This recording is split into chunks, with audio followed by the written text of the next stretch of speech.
जय भीम. सर्वांना येणाऱ्या धम्मचक्र प्रवर्तन दिवसाच्या हार्दिक शुभेच्छा. मी रवी शेंडे, राहणार आनंदनगर, सीताबर्डी, नागपूर. सध्या वंचित बहुजन आघाडी नागपूर शहर अध्यक्षमधून म्हणून काम करतो. तसेच विठ्ठल रुक्मिणी देवस्थान कमिटी, ज्याला आपण आज आनंद दुविहार कमिटी म्हणतो, त्याच्या अध्यक्ष म्हणूनही काम करतो. मित्रहो, आज तुमच्या समोर सर्व उपासक उपासिका, फुले शाहू आंबेडकर विचारधारेचे समस्त नागरिक किंवा कार्यकर्ते जे चळवळीमध्ये काम करतात किंवा नाही करत, त्या सर्वांना एक माझं निवेदन आहे. मला कमीत कमी या चळवळीमध्ये काम करताना 38 वर्ष झालेले. मी विशेष करून आज तुमच्यासमोर आपले मत याच्यासाठी मांडण्यासाठी आलो की 38 वर्षाचा हा चळवळीचा प्रवास तुम्ही सर्व लोकांनी पाहिला असेल. तुम्हीच नाही तर नागपूर शहरातील किंवा नागपूर शहराच्या बाहेरील सुद्धा अनेक लोकांनी मी चळवळीत काय काम करतो, कसा काम करतो, किती काम करतो, कोणत्या चळवळीमध्ये काम करतो, अनेक लोकांनी पाहिले असतील. माझ्याबद्दल निगेटिव्ह विचारही असतील किंवा पॉझिटिव्ह विचारही असतील. परंतु आजच्या ह्या विषम परिस्थितीमध्ये चळवळीत काम करणारा, सक्रियपणे आपली भूमिका निभावणारा आणि इमानदार कार्यकर्ता जर तयार करायचा असेल, ते फार मोठं कठीण काम आहे. अनेक नेते बघतो आपण, अनेक कार्यकर्ते बघतो, अनेक लोक आपणच म्हणतो, तुम्हाला सर्वांना हा सेटल बाजा आहे, सेटिंग बाजा आहे, असं आहे तसं आहे. फुले शाहू आंबेडकरी विचारधारेचे किंवा रिपब्लिकन चळवळीच्या विचारधारेच्या कार्यकर्त्यांना कसं आपला सामाजिक, धार्मिक, राजकीय प्रवास हा कसा असला पाहिजे याची जाणीव तर असलीच पाहिजे. मी स्वतःला काही खूप मोठा मी शिकलेला नाही, 12वी नापास एक कार्यकर्ता हो. परंतु 1983-82 पासून मी प्राध्यापक कवाडे सरांसोबत एक कार्यकर्ता म्हणून काम केलं. कारण की त्याच्यात त्यांचं कार्यालय, ऑफिस आणि माझी वस्ती आनंदनगर ज्याला म्हणतो लागूनच असल्यामुळे, तिथलेच असल्यामुळे मी त्यांच्यासोबत जुळलो. मी राजकीय पक्षात प्रवेश केला नाही. मी दलित मुक्ती सेना ह्या सामाजिक चळवळीपासून आपला कवाडे सरांसोबत काम केलं आहे. आपल्या सर्वांना माहीत आहे, अनेक वर्ष गेली, 16 वर्ष नामांतरांचं आंदोलन झालं. माझ्यासोबत तुम्ही आले किंवा नाही आले वस्तीतले लोक, मी हा भाग कधी महत्त्वाचा समजला नाही. आम्ही लढलो कोणासाठी? समाजासाठी. समाजामध्ये तुम्ही पण आहात. तुम्ही नाही आले याच्यातली नाराजी नाही की तुम्ही या 16 वर्ष नामांतराच्या आंदोलनात आले नाही. पण जेही काही तुमची संमती असेल किंवा तुमचा पाठिंबा असेल, नाही होऊ शकत. कोणाला आपलं शिक्षण घ्यायचं आहे, नोकरी करायची आहे, अजून काही करायचं आहे. पण एक लढाई, संघर्ष हा सुरूच असला पाहिजे, निरंतर सुरू असला पाहिजे. आणि तो सुरू असला पाहिजे म्हणून आम्ही लढलो. जे सामील झाले त्यांचेही स्वागत आहे, जे नाही झाले त्यांचेही स्वागत आहे. हे सर्व करताना खूप मोठ्या मोठ्या लढाया, अनुभव येत गेला. अनेक मोर्चे झाले. 16 वर्ष झाले आपण कार्यकर्ता बनलो. दलित मुक्ती सेनाचे नागपूर शहर अध्यक्ष बनलो. राजकारणामध्ये मोठी घडामोड झाली. कुणाला काही पटलं, कुणाला काही नाही पटलं. अशा परिस्थितीमध्ये काय करावं, काय निर्णय घ्यावा. आता त्यावेळेस काम करताना आपण विचार केला काय निर्णय घ्यावा. ते एक निर्णय घ्यावा. आता या राजकारणापासून इतके रिपब्लिकन पक्षाचे तुकडे, इतकी वेगवेगळी भूमिका, कोणी राष्ट्रवादीसोबत, कोणी काँग्रेससोबत, कोणी शिवसेनेसोबत, कोणी किंवा BJP सोबत सुद्धा. मग नेमकं कार्यकर्त्यांना प्रश्न हा उरला की आम्ही नेमकी काय भूमिका घ्यायला पाहिजे. त्याच्यात एक BSP पण आली. BSPने आपलं खूप लोकांनी भरभरून दिलं BSPला, परंतु BSPच्या असलेल्या भूमिका ह्याही लोकांना न पटण्यासारख्या वाटल्या.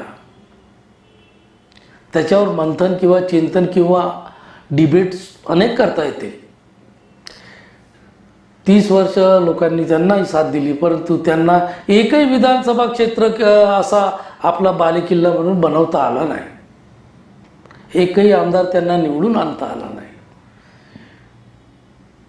अगोदर त्यांची भूमिका आंदोलन नाही, सत्ताधारी जमात बनणं आहे, आंदोलनापासून वेगळी असली, वेगळी राहिली. नामांतराच्या आंदोलनात त्यांचा सहभागही राहिला नाही. अशा भूमिका होत्या. तरी पण एक लोकांना आस होती, एक नवीन पक्ष, एक नवीन चळवळ आपल्याला भेटली आहे. लोकांनी खूप साथ दिली, परंतु त्याचे रिझल्ट फार निगेटिव्ह आले. अशा याच्यात काय करायचं, तर कवाडेंनी आपली भूमिका वेगळी घेतली, आठवलेंनी आपली वेगळी घेतली. आता कार्यकर्त्यांना निश्चित प्रश्न हा पडलाच आहे. मी कार्यकर्ता होतो. मी त्यावेळेस अखिल भारतीय धम्मसेना भंतेजींची एक चळवळ चालू होती. महाबोधी महाविहार मुक्त झालाच पाहिजे, त्याच्यामध्ये जुळलो. त्यांच्याही शहर अध्यक्षाचा कारभार मी सांभाळला. 10-11 वर्षे त्यांच्यासोबत अतिसंघर्ष केला. माझ्यासोबत दिनेश अंडरसारे किंवा अनेक कार्यकर्ते होते.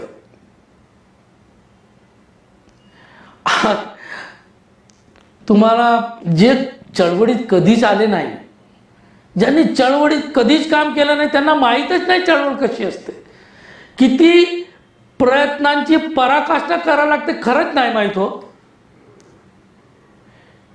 24/7 वाला कार्यकर्ता कसा असतो. मला शोकांतिका याची वाटते, हे सर्व लोक उघड्या डोळ्यांनी बघतात, सेटिंग बाज बघतात, अनेक प्रकारचे लोक बघतात. आणि त्याच्यातून एक कार्यकर्ता असतो, त्याला कधीच नगरसेवक बनत नाही, कधीच आमदार बनत नाही, कधीच काही नाही, कधीच त्याच्याकडे कार येत नाही, त्याचे 2-4 फ्लॅट येत नाही, त्यांच्याकडे काहीच नसते. पण तो असतो का फक्त कार्यकर्ता. पदाने पुढे होत जातो, हे पद ते पद, आपलेच पक्ष उघडतात लोक, आपल्याला महत्त्वाच्या पदावर ठेवतात. परंतु जो कार्यकर्ता असतो शेवटपर्यंत लढणारा, इमाने इतबारे लढणारा, काही असू दे माझ्या नेत्यांचे आदेश, तो शेवटचा. प्रेरणा असते समोर बाबासाहेब आंबेडकरांची चळवळ, त्यांनी केलेला त्याग, त्यांनी आपल्यासाठी केलेला अत्युच्च त्याच्यावर केलेला त्याग. म्हणजे त्याच्यात आता उदाहरण काय देऊ तुम्हाला समजते. अरे बाबासाहेब आंबेडकरांचे 4 पोरं दगावले. इतिहास सांगत नाही. तुम्ही तर बापरे मोठे शिकलेले लोक आहात सर्व, कोणी वकील आहेत, कोणी इंजिनियर आहेत, कोणी पोस्ट ग्रॅज्युएट तुम्हाला काय सांगावं. बाबासाहेबांचा इतिहास काय सांग. तुम्हाला माहीत आहे की आज जे तुम्ही नाकारू शकता, आज जे काही जोही दलित किंवा काय म्हणतो आपण त्यांना SC प्रवर्गाचे किंवा बौद्ध म्हणतो, तो आज उभा आहे फक्त बाबासाहेबांच्या कृपेमुळे आणि त्यांच्या त्यांनी केलेल्या कार्यामुळे, हे जर तुम्हाला मान्य नसेल तर मी तुमच्या समर्थक नाही, म्हणजे मी सहमत नाही. मी आज हे मानतो की आज आम्ही जे काही आहोत ते फक्त आणि फक्त डॉक्टर बाबासाहेब आंबेडकर यांनी केलेल्या प्रयत्नांची पराकाष्ठा आणि शेवटच्या श्वासापर्यंत रिटायर्ड न होता आपल्या करोडो लोकांच्या परिवारांच्या भविष्यासाठी केलेली त्यांनी जी चळवळ आहे, त्यामुळे आपण आहोत.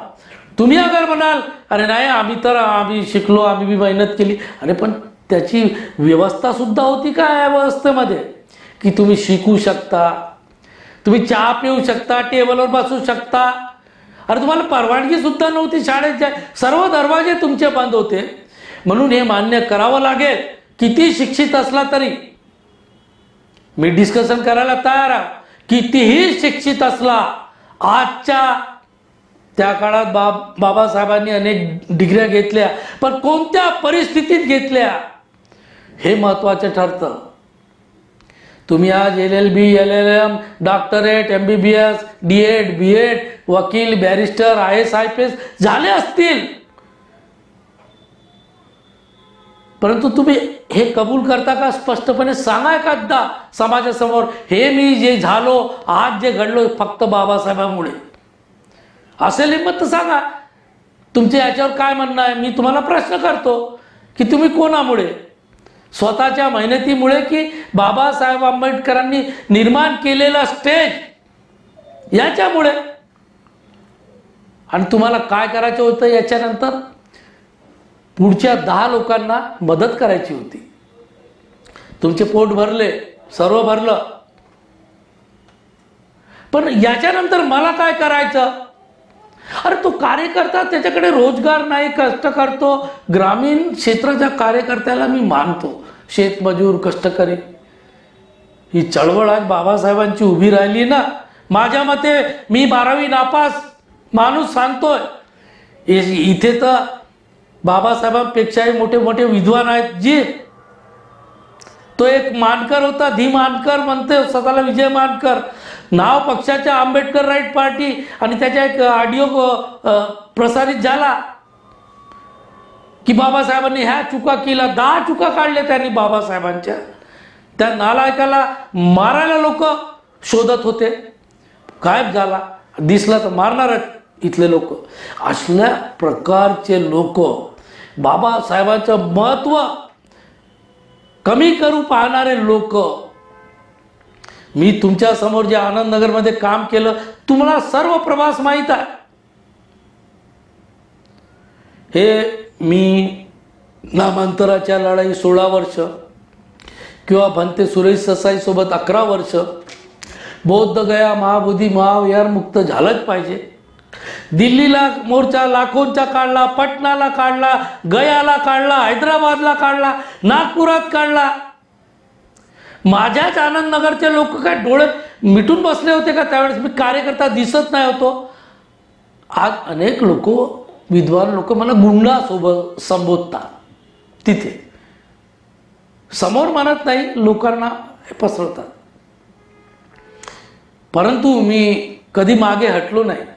ह्या लढाईमध्ये माझे नागपूर शहराचे लोक जितके ऐकत असतील, जे कार्यकर्ते असतील, नेता असतील, वकील असतील, प्राध्यापक असतील, डॉक्टर असतील, पोलीस असतील, त्या लोकांनाही मी आवाहन करतो की तुम्ही मला बघितलं, तुमच्यासमोर घडलो, मी तुमच्यासमोर काम केलं. मी अनेक चळवळ, कोणती चळवळ, मंडल आयोग असो, बौद्धांना शिष्यवृत्ती मिळाली पाहिजे, ओबीसींना शिष्यवृत्ती मिळायला पाहिजे, खैर लांजी, महाबोधी, महाविहार आंदोलन, असं कोणतं आंदोलन होतं धार्मिक, सामाजिक, राजकीय, एकही सोडलं नाही. तुमच्या समोरच काम केलं. परंतु काही लोक त्याच्यावर कानाडोळा करत आहेत. आता विचारधारा अनेक लोकांना बाबासाहेबांची पटत नाही. त्याला उपाय काय आहे? ह्या सर्व संघर्षामध्ये खैर लांजी जो 7 वर्ष माझ्या सोबत राहिला, बहुत मागे. मी सुप्रीम कोर्टात सुद्धा, ती हायकोर्टातून जेव्हा ते केसचा निकाल लागला, सुप्रीम कोर्टात सुद्धा गेलो. 2 वेळा सुप्रीम कोर्टात गेलो, अनेक लढाया, मी सर्व लढाया ज्या समाजाच्या आहेत प्रामाणिकपणे लढलो. आणि ह्या लढाया लढत असताना एक बुद्धविहार आहे माझ्या वस्तीतलं, ज्याला आपण आनंद बुद्धविहार म्हणतो, विठ्ठल रुक्मिणी देवस्थान कमिटी असं त्याचं नाव आहे. श्याम हॉटेल समोर ते आहे, ऐतिहासिक श्याम हॉटेल. काल परवाची NITनी त्याला धम्मदीक्षा स्मारक करू असं घोषणा केली. तिथेच तो आनंद बुद्धविहार आहे. अतिशय घाण वाईट परिस्थिती होती, एक लाईट नव्हता, काही नव्हता. मागे बुद्धविहाराच्या हक्काच्या जमिनीवर सरकारी संडास होतं, ते तोडू शकत नव्हते. अनेक लोकांनी प्रयत्न केले, 40 वर्ष निघून गेले, पण ते अतिशय वाईट परिस्थितीत असलेलं बुद्धविहार. त्यावेळेस माझी आई विठाबाई खोब्रागडे, अनेक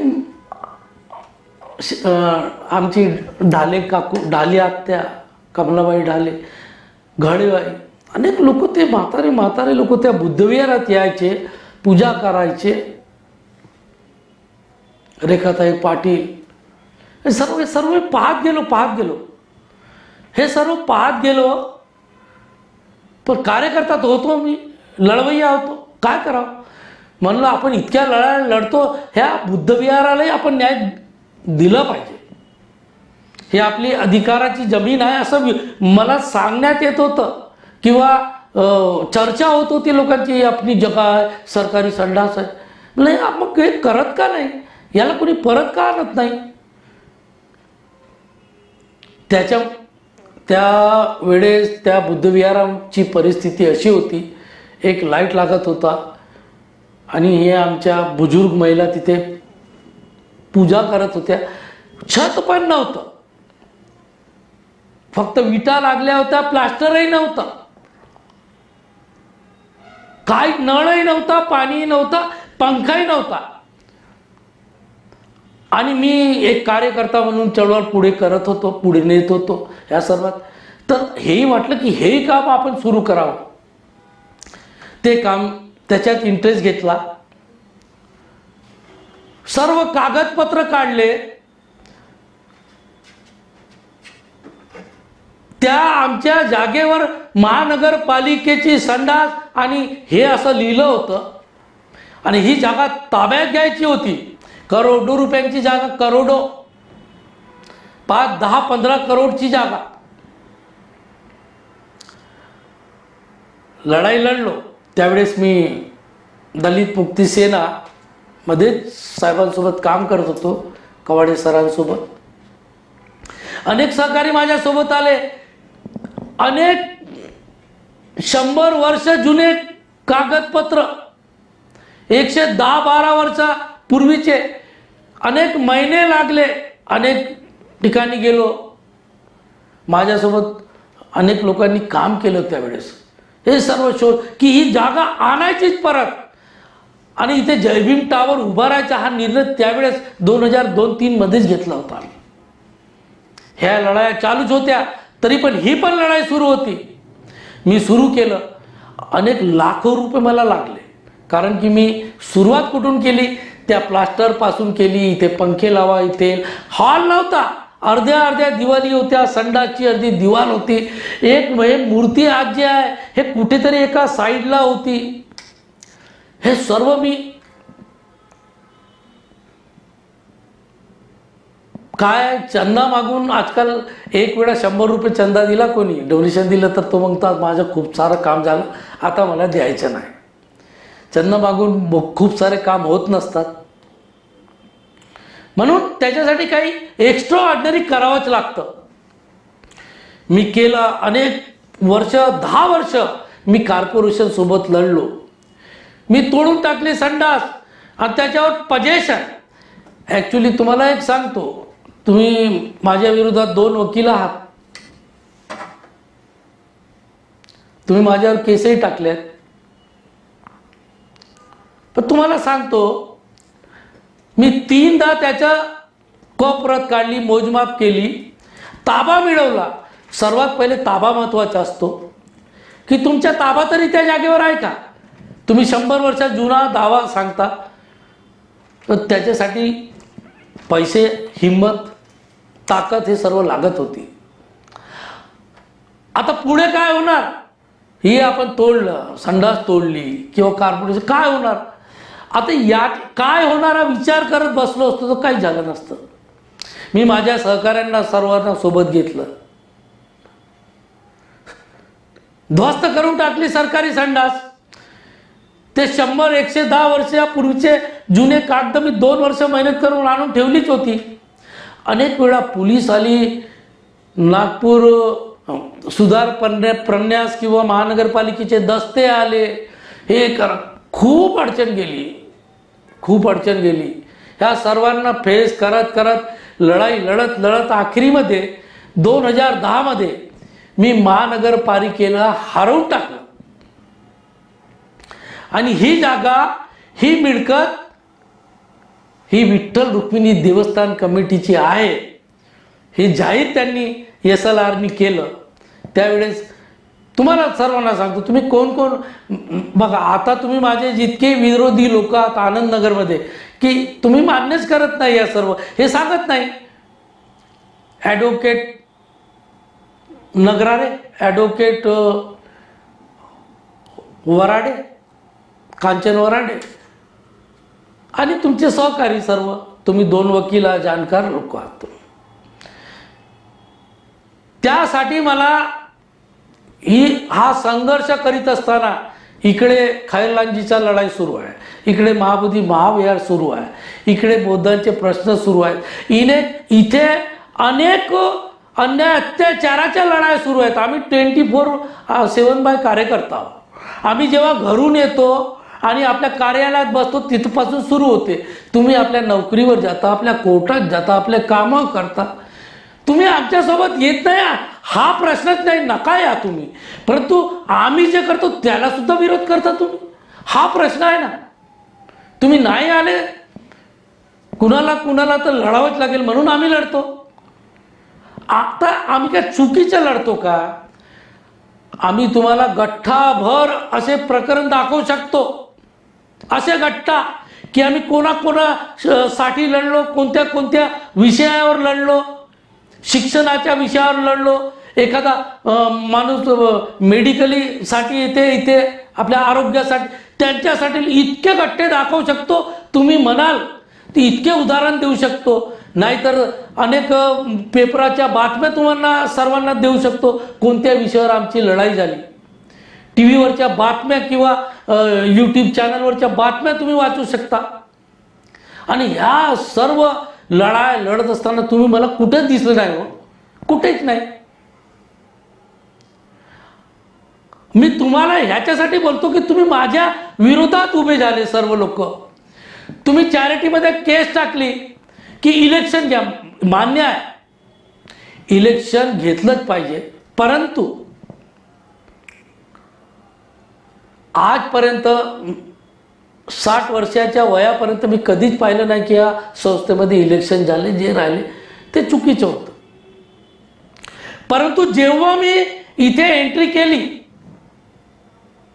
आपल्या घटनेमध्ये त्या संस्थेच्या प्रत्येक वर्षी इलेक्शन झालं पाहिजे असं लिहिलं आहे, नमूद केलं आहे, मान्य करतो. आणि ही लढाई लढासाठी मला 10-11 वर्ष लागले. आणि 10-11 वर्ष मी लढाई लढत असताना त्या 11 वर्षात तुम्ही कधीच म्हटलं नाही की इलेक्शन घ्या म्हणून. काय कारण होतं असं. आता तुम्ही म्हणता, आखीव पत्रिका बनल्यानंतर म्हणता की इलेक्शन घ्या. पण मी अधुरी लढासाठी नाही आलो होतो ना, की मी याचा शुभारंभ करेल. हे जयभीम टावरची जी संकल्पना होती, ही जमिनीसाठी काय म्हणतात तन मन धन तर लावून टाकलं, सर्व लावून टाकलं, पैसे पाणी सर्व लावून टाकलं, 10 वर्ष लावून टाकले. परंतु फक्त हे जमीन भेटली म्हणून सर्व संपलं असं नाही होत ना. पण इथे जयभीम टावरची संकल्पना होती. ती संकल्पना तुम्ही ऐकूनच घेतली नाही कधी, की मी काय करणार होतो. मेणबत्ती अगरबत्ती लावून बुद्धविहारातून ताला लावून घरी जाऊन झोपायचा हा बुद्धविहार मला नकोच आहे. आताही तुम्हाला सांगतो, जिम्मेदारीने सांगतो, डॉक्टर बाबासाहेब आंबेडकरांची संपूर्ण भारत बौद्धमय करण्याची योजना हे नेमकी काय माहीत तरी आहे का? ही एक पुस्तक आमचे दिवंगत धम्मसेनानी वामनराव गोडबोले ज्यांनी ह्या धम्म चळवळीमध्ये रेल्वेमध्ये सरकारी नोकरी असून सुद्धा नोकरी केली, लग्न केलं नाही, परिवार पाहिला नाही, आपलं जसं डॉक्टर बाबासाहेब आंबेडकर म्हणतात आपल्या कमाईच्या किंवा आपल्या मेहनतीच्या 20% हिस्सा पीडित शोषित लोकांसाठी वापरावा. त्यांनी 100% वापरला. आता तुमच्यावर आरोप करू का मी? तुम्ही जे माझ्या विरोधात लढणारे लोक आहात, तुम्ही या चळवळीमध्ये तुमचे योगदान काय? मला दाखवा, तर प्रूफ तर द्या, लोकांना तर द्या. तुम्ही काय योगदान दिलं या चळवळीमध्ये? आता ही जमीन आली, 1 करोड रुपयाची जमीन आली, हे संस्था चालत आहे. आता तुम्ही जेव्हा मला म्हणता की आता तुम्ही ज्याला इलेक्शन घ्या, त्या इलेक्शन घेण्याच्या पहिले तुम्ही ह्या वस्तीमध्ये आणि कार्यकर्त्यांना किंवा उपासक उपासिकांना सांगून दिलं की रवी शेंडेने जमीन बेच दिया. हा आरोप तुम्ही 2012-13 साली सीताबर्डी पोलीस स्टेशनमध्ये जाऊन तुम्ही लोकांनी केला. आज 10 वर्ष झाले. माझी विनंती आहे, ॲडव्होकेट नगराडे त्यांचे सर्व सहकारी ज्यांनी आरोप केला की हे जमीन रवी शेंडेने बेच दिया, आणि लोकांना विनंती आहे त्यांना विचारा कोणाला विकली, केव्हा विकली, कितीमध्ये विकली, केव्हा करार झाला, ॲग्रीमेंट झाला की पवारा पटर्नी झाला की सेल डीड झाली की काय झालं नेमकं, कोणासमोर झाला, नोटरी समोर झाली की निबंधक समोर झाली, हे तरी सांगावं ना सविस्तर. अरे आम्ही केलेली एवढी प्रचंड मेहनत, आम्ही याच्यावर हे नाही बोलत की आम्ही काय मी माझ्या गोर गरीब पीडित शोषित जे आजही मागे आहेत, पोट भरलेले नाही, मी त्यांच्यासाठी मेहनत केली आहे. असा बुद्धविहार निर्माण करायचा आहे की ज्याची मिळकत 5 लाख रुपये महिने असेल, 20 लोक कामं करतील, तिथे नोकरी करतील, महिलांसाठी रोजगार, लघु उद्योग तिथे निर्माण होईल, एक हॉल निर्माण होईल, IAS साठी प्रशिक्षण केंद्र निर्माण होईल, बौद्ध प्रशिक्षण केंद्र निर्माण होईल, भिक्षू प्रशिक्षण केंद्र निर्माण होईल. ही माझी संकल्पना होती. उद्या कोणताही कार्यक्रम करीत असताना 500 रुपये चंदा मागण्याची गरज पडणार नाही. ही कमिटी इतकी मजबूत असेल की लाखो रुपये कमिटी समोर असतील. कारण हे शक्य काहून होऊ शकते की आज आपण सीताबर्डी ह्या जागेवर बसलेलो आहोत.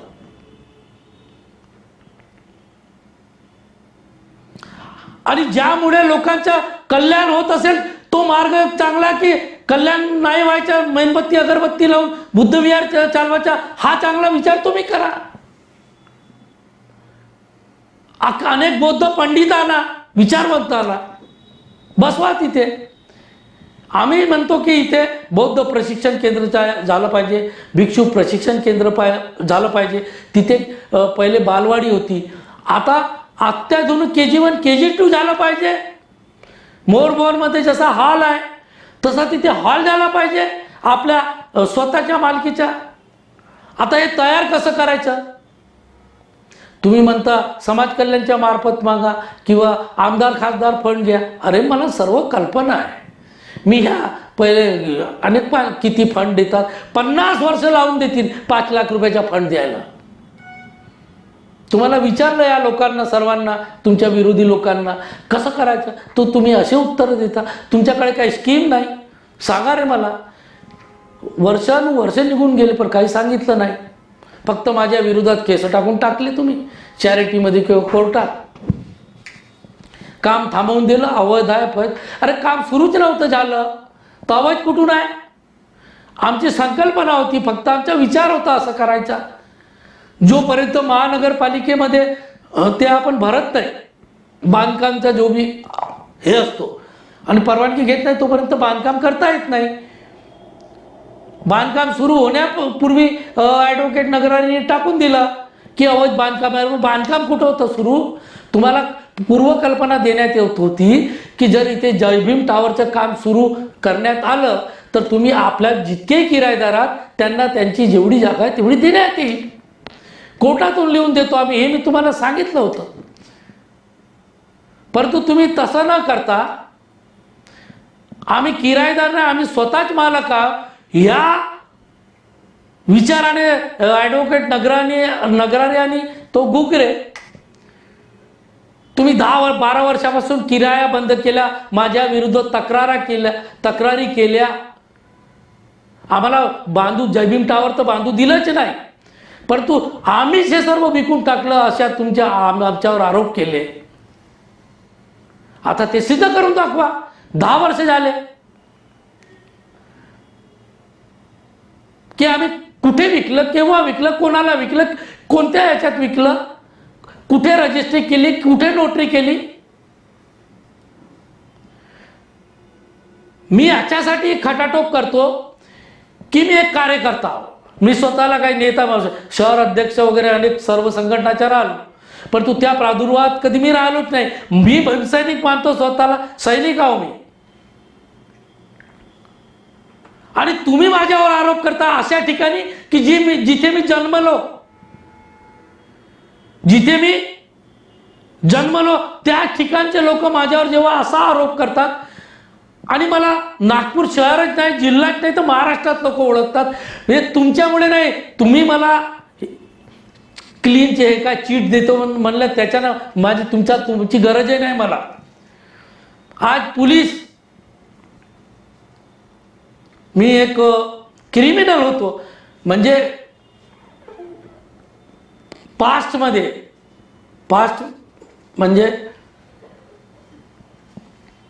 मध्ये माझ्या काही चुकाही झाली असतील. मी तेवढा चांगलाही नव्हतो भाऊ, परंतु शेवटी फुले शाहू आंबेडकर हा विचार आहे. त्याच्यामुळे माझ्यासारखे अनेक क्रिमिनल्स, मी स्वतःला पहिलेचा क्रिमिनल म्हणतो, तुम्ही आता म्हणता, अनेक लोक त्या फुले शाहू आंबेडकर विचारधारेमुळे ह्या चळवळीत आले.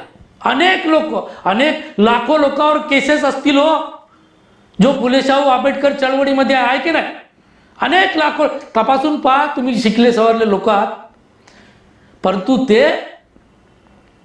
आपला हे सर्व गर्व किंवा ते आपले विचार बाजूला ठेवून ह्या चळवळीमध्ये उभे झाले, अन्याय अत्याचाराच्या विरोधात उभे झाले, आपल्या अधिकाराच्या लढाईमध्ये उभे झाले. त्याच्यातला मी एक कार्यकर्ता. आणि जिथे मी राहतो, जन्मलो, तिथलेच काही अतिविद्वान लोक माझ्यावर हे आरोप करतात, हे विकलं, हा गुंड आहे, हा फलाना. अरे ते सिद्ध करून दाखवा हो.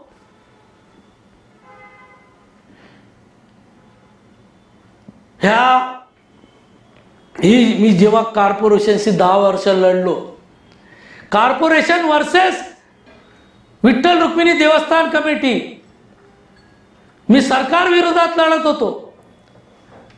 अनेक लढाया सामाजिक आणि राजकीय क्षेत्रात लढलो, पण ही धार्मिक लढाई सुद्धा मी सोडलेली नाही.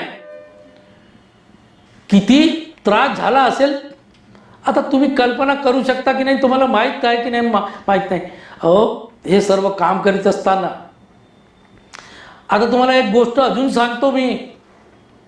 माझ्या वस्तीतल्या बहादूर अतिविद्वान लोकांना, तुम्ही जे काही केलं असेल ह्या चळवळीमध्ये, सामाजिक, सांस्कृतिक, धार्मिक किंवा राजनीतिकमध्ये, आणि मी तर माझ्याकडे गठ्ठावर आहे, तुम्हाला दाखवून देईल की मला पुरावा देण्याची गरज नाही. ह्या नागपूर शहरातील, जिल्ह्यातील किंवा तमाम महाराष्ट्रातील पदाधिकारी किंवा चळवळीमध्ये सक्रिय असलेले आणि काम करणारे लोक ते सांगतील तुम्हाला. तुम्हाला आपलं उत्तरदायित्व, तुम्ही केलेले योगदान सांगण्यासाठी तुम्ही सांगा, तुम्हाला गरज आहे ते सांगण्याची, मला नाही.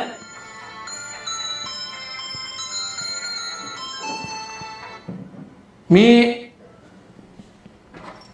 हे सर्व खैरलालजी, महाबोधी महाविहार, भंतेजी, नामांतर, मंडल आयोग, बौद्धांना सवलती, ओबीसींना सवलती किंवा अन्य अत्याचार, हे सर्व लढाई जेव्हा लढत असताना त्याच्यात मी आपल्या ह्या बुद्धविहाराची किंवा विठ्ठल रुक्मिणी देवस्थान कमिटीची लढाई लढली आणि सक्सेस करून दाखवली.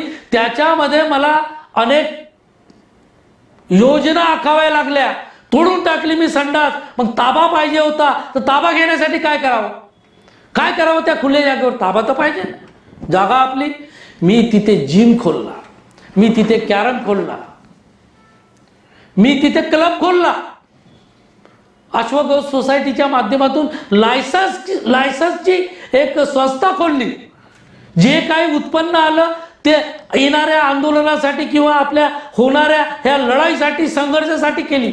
अनेक वस्तीतल्या 5-50 लोकांना त्याचा उपयोग झाला आणि 1 करोडो रुपये जमिनीची लढाई, या संस्थेची स्वाभिमानाची, अभिमानाची लढाई सक्सेस करून दाखवली. काय चूक केली, काय नुकसानमध्ये आहे कमिटी की फायद्यामध्ये? सांगा. तुम्ही आरोप करणाऱ्या लोकांना विचारतो. आता तुम्ही म्हणता निवडणूक घ्या आणि आम्ही आला पाहिजे. अरे बिलकुल घ्या, निवडणूक झाली पाहिजे. पण आज मला एक सांगा, तुम्हाला विचारतो मी, तुम्ही तिथे एक पाटी लावून ठेवली, तुम्ही निवडून आले नाही तरी हा अध्यक्ष, तो अध्यक्ष, हा सचिव, तो सचिव, तुम्हाला एवढी घाई कशाची आली हो?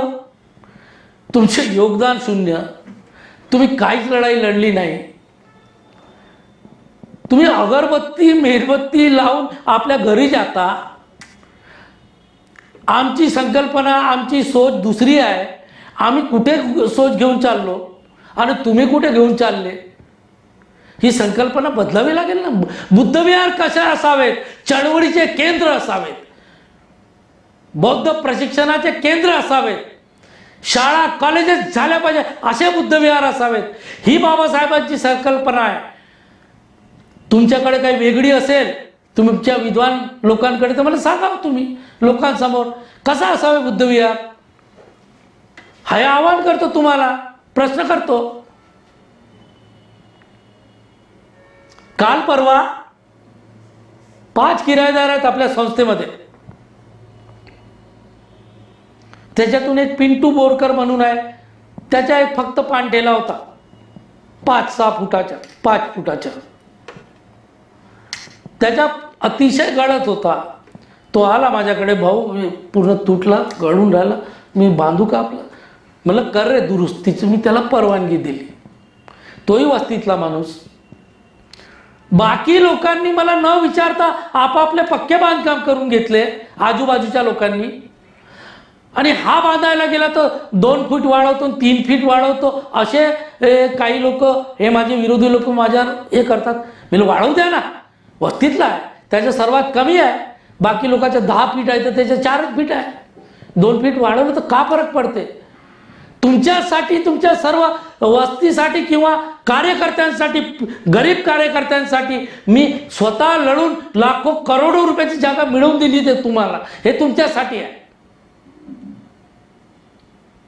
तुम्हाला संधी तिथे मिळू शकते, मलाही संधी पाहिजे आणि माझ्यासोबत सर्वांना संधी पाहिजे. मी त्याच्यासाठी प्रयत्न केले. म्हणून ह्या सर्वांसाठी, या सर्वांचा विचार करून मी हे सर्व लढाई लढली आणि ते सक्सेस करून दाखवली. आता तुम्ही म्हणता निवडणूक घ्या. माझं तुम्हाला एकच म्हणणं आहे की माझ्यासोबत जे लढले, जे 10-12 लोक आहेत, वस्तीतले आहेत, त्यांनी संघर्ष केला. हे काम जयभीम टावरचं सुरू होऊ द्या, याची मुहूर्तमेढ फक्त लागू द्या, याचं उद्घाटन फक्त होऊ द्या आणि मग तुम्ही इलेक्शन घेऊन तुम्ही येता का? मग या, कोणी बी निवडून आला त्याचं स्वागत आहे. पण अधुरं काम मला सोडायला लावू नका. मी याच्यासाठी होतो का फक्त जमीन ताब्यात आणायची आणि बाकीचे काम तुम्ही करणार?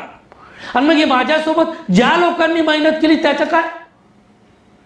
आम्ही गरिबांना, माझ्या वस्तीतल्या लोकांना माहीत आहे की आमच्यासाठी कोण लढणार. पोट भरलेल्या लोकांसाठी मी नंतर लढीन, परंतु त्या गरीब जे आहेत, ज्यांना खरंच गरज आहे रोजी रोटीची, रोजगाराची, मी त्यांना पहिले प्राधान्य देणार. आणि हे माझं जयभीम टावर आमच्या सर्वांच्या पूर्ण झालं. नक्कीच सांगतो तुम्हाला, तिथं 20 लोक नोकरीवर लागतील.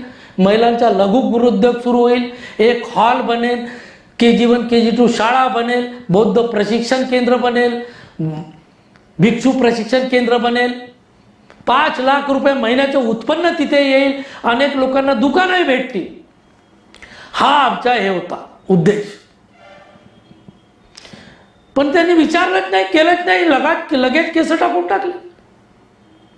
आज मी ज्या जागेवर बसतो 10-12 वर्षापासून, ते वंचित बहुजन आघाडीच्या कार्यालय वगैरे, अरे तिथे येऊन पहा कधी तुम्ही लोक विरोधी, कसा बसतो, कशी जागा आहे. खुर्च्या नाही, वरून पाणी टपकते, तरी काम कोणते असतं रोज माहीत आहे. वो मेडिकल में एक आदमी भी एडमिट हुआ, वो विद्यार्थी की है, वहाँ अन्याय हुआ, वहाँ अत्याचार हुआ, रोज.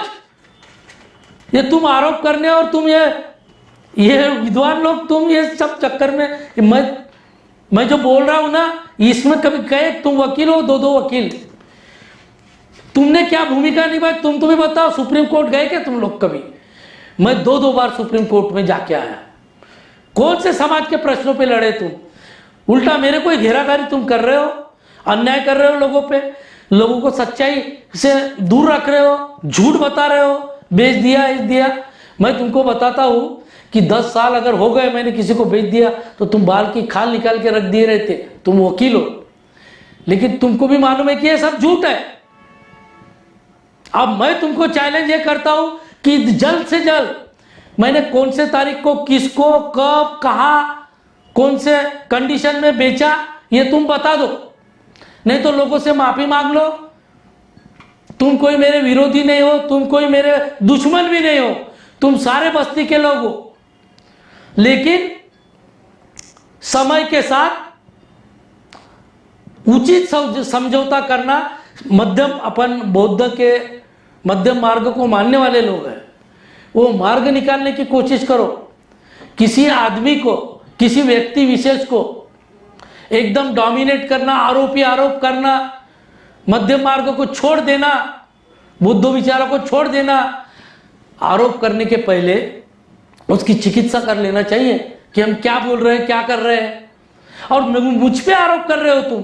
मैं आज इसके लिए, मैं तमाम नागपुर के मेरे तमाम साथी, मैं जब कभी भी किसी के काम में आया होगा या नहीं भी आया होगा, जो मुझे जानते हैं कि मैं कार्यकर्ता हूं कि नहीं,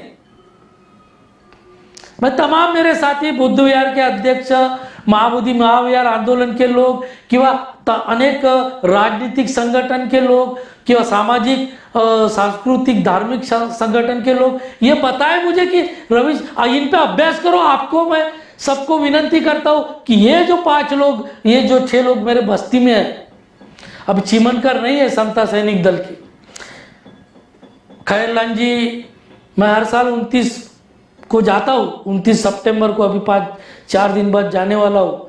ये जो ये इनको बौद्ध विहार होना, जमीन होना, उसके लिए हापाप ले लोक है, हे ताब्यात द्या आमच्या. कारण, और एक कारण मैं आपको सामने खुलासा करता हूं, इनके पीछे ये सब लोग दूसरे कर रहे थे. तब कांचन ताई देवगढ़, ये जो एडवोकेट ताई है, ये इसमें नहीं थी. ये 3 साल से आई है इसमें, मेरे विरोध में. वो कैसी आई कि एक अमेरिका में रहने वाले योगेश वराडे, ऐसा लगता है मुझे ऐसा लगता है, मैं बोल रहा हूं, अब चाहे जो भी उनको आक्षेप होगा वो कर लेना. योगेश वराडे ये आए थे, मैंने भी पहली बार उनको आनंद नगर में देखा था. वो मेरे पूरे ताउम्र में 60 साल के, उनको इन्होंने इनवाइट किया था. किसने किया था मालूम नहीं. वो बस्ती के कमेटी की मीटिंग थी, उसमें आए और उन्होंने अपना कुछ, इनको क्या सजेस्ट किया ये मालूम नहीं। मेरा ये होने के बाद मुझे दूसरे कार्यक्रम में जाना था, मैं गया। तब से एडवोकेट कांचन देवगढ़े ये सक्रिय हुई। ये सिर्फ काय के लिए, ये बाकी काम में सक्रिय नहीं है लोग, ये राजकारण, समाजकारण, सांस्कृतिक, इसमें नहीं। ये सिर्फ और सिर्फ ये बुद्ध विहार कमेटी के लिए सक्रिय हुए लोग हैं। सिर्फ हमको यही चाहिए, बाकी कुछ नहीं चाहिए। तुम धार्मिक करो, तुम सामाजिक करो, तुम राजकीय करो, तुम और भी अपने आंदोलन करो, पर ये हमको दे दो। क्या? ये बुद्ध विहार कमेटी का ये हमको दे दो, यहाँ चुनाव लो, हम चुन के आते हैं। अब योगेश वराडे का मुझे उस वक्त नहीं मालूम, तो वही उनका जन्म वहाँ हुआ बोलते, लेकिन मैं जानता नहीं कितने साल पहले के वराडे फैमिली है वहाँ। तो ये योगेश वराडे, ये रत्नाकर गायकवाड़ जो अंबेडकर भवन गिराने के लिए गए थे, अभी कितना 2 साल हो गए, शायद 2 से 3 साल हो गए, 4 साल हो गए। दादर स्थित डॉक्टर बाबा साहब अंबेडकर का जो बुद्ध वचन प्रिंटिंग प्रेस है, जिसको आप आज अपन अंबेडकर भवन कहते हैं, ये बीजेपी के साथ मिलकर, फडणवीस के साथ मिलकर, और भारतीय बौद्ध महासभा, जिसको अपन बुद्धिस्ट सोसाइटी ऑफ इंडिया बोलते हैं, जिसका संचालन अंबेडकर परिवार करता है, और भी कुछ लोग हैं उसमें, उसके विरोध में जाकर षड्यंत्र कर शासन प्रशासन से मिलकर ये तोड़ने के लिए रात को 1 बजे 2 बजे वो अंबेडकर भवन तोड़ने गए थे, भर बारिश में। उसमें से एक था योगेश वराडे, जो हमारे आनंद नगर का है। वो आके यहाँ पे इनको पट्टी पढ़ाया, क्या पढ़ाया क्या बोला मुझे मालूम नहीं। मैं उनके खिलाफ इसके लिए रहूंगा कि मैं अंबेडकर परिवार का कट्टर समर्थक हूं। मैं ये समझता हूं, जिस बाबा साहब अंबेडकर ने, आपको राहुल गांधी से लेके सोनिया गांधी, इंदिरा गांधी के सारे परिवार चलते, शरद पवार से, इससे उससे लेकर, लेकिन आपको अंबेडकर परिवार से इतनी एलर्जी, आपको क्या देना था, क्या चाहिए था आपको बाबा साहब अंबेडकर से? सब कुछ तो दे दिया, तमाम जिंदगी दे दिया, परिवार दे दिया, बच्चे मर गए, सब कुछ दे दिया, आपको इस लायक बनाया कि आप कुछ पैदा कर सकते। तो अंबेडकर भवन भी चाहिए क्या फिर बाबा साहब का? यानी बाबा साहब ने वो राजगुरु भी चाहिए आपको, सब चाहिए आपको। बाबा साहब के पास कुछ ना रहे, क्या क्या अपेक्षा करते हो बाबा साहब अंबेडकर से? आप ले लो, अंबेडकर भवन भी ले लो, राजगुरु भी ले लो, वो वहां पे जो समिति है अपना चैत्य भूमि पे, वो भी जाए, उस पे भी आप दावा करते हो। अंबेडकर परिवार के पास कुछ होना ही नहीं, वो अंबेडकर परिवार के कुछ भी नहीं लगते। तुम्हारे बाप दादाओं की कितनी प्रॉपर्टी तुमने समाज को दिए हो? हाँ, विद्वान अति विद्वान पेट भरे लोगों को पूछता हूं, तुमने अपने बाप दादाओं की कितनी प्रॉपर्टी गरीबों के लिए, वंचितों के लिए, मजदूरों के लिए अर्पित की, जिसको जरूरत है? नहीं की तुमने। और जो बाबा साहब अंबेडकर के परिवार के पास है, वो भी छीनने की, वो भी सरकारी इसमें लाने की कोशिश करते हो तुम। उसी प्रकार से ये योगेश वराडे आए, तब से कांचन वराडे आए। योगेश वराडे ये अंबेडकर परिवार का विरोधी है। मैं आनंद नगर के तमाम नागरिकों से, मैं जबरदस्ती किसी पे नहीं करूंगा। आपको पट्टा है क्या? मैं अंबेडकर परिवार का भक्त हूं, भक्त ही बोलूंगा, बोल दूंगा आपको, क्योंकि मैं बाबा साहब अंबेडकर का भी भक्त हूं, उनके विचारों का भक्त हूं मैं। और आप लोग अंबेडकर परिवार को कुछ भी नहीं करते, आप चळवळ से दूर, सामाजिक, सांस्कृतिक, शैक्षणिक, राजनीतिक सबसे दूर है। आपका टारगेट सिर्फ बुद्ध विहार कमेटी पे आना है। अरे ये तो आयते पे रायता बोलते हैं, ऐसा हो म्हणजे मेहनत कार्यकर्ता कर रहे, मेहनत दूसरे लोग कर रहे, और आपको ये सब 7-12 बनने के बाद हमको अभी चुनाव ले रहा, ये करो वो करो। कब चुनाव लिए? तुम लोग भी एक बार वहां पे वो चुन के आया था सुबोध वराडे, कौन सा चुनाव लिया था उसने? बताओ, उसने मेरे को बोलना। फिर बस्ती भी छोड़ के गया, कई साल आया ही नहीं, लड़ाई तो हमने ही चालू रखी, और तुम कहीं थे नहीं। मैं आप लोग से विनती करता हूँ, ये बहुत बड़ा षड्यंत्र है। मैं आम्बेडकर परिवार के साथ हूँ। मैं कोई बामसेफ या कोई भी ये इनका जो भी नेता होगा या कोई भी होगा, योगेश वराडे होगा, इनके साथ मैं नहीं। मैंने आम्बेडकर बाबा साहब का जो आज मैं जो कुछ खड़ा हूँ, चलता हूँ, बोलता हूँ, फिरता हूँ, पढ़ता हूँ, लिखता हूँ, बैठता हूँ, उठता हूँ, खाता हूँ, पीता हूँ, सिर्फ बाबा साहब आम्बेडकर के वजह से मैं हूँ। और मैं आम्बेडकर परिवार के साथ कभी गद्दारी नहीं कर सकता। आप लोग को विनती है कि आप लोग को मेरी बात पटे, तो अगर पटी उस पर विचार करो, अभ्यास करो, और तो ही मेरे साथ आएंगे, तो अपन ये चुनाव भी ले लेंगे और ये मनोवादी लोगों को परास्त करके बताएंगे। इतनी विनती करता हूँ। जय भीम, जय भारत।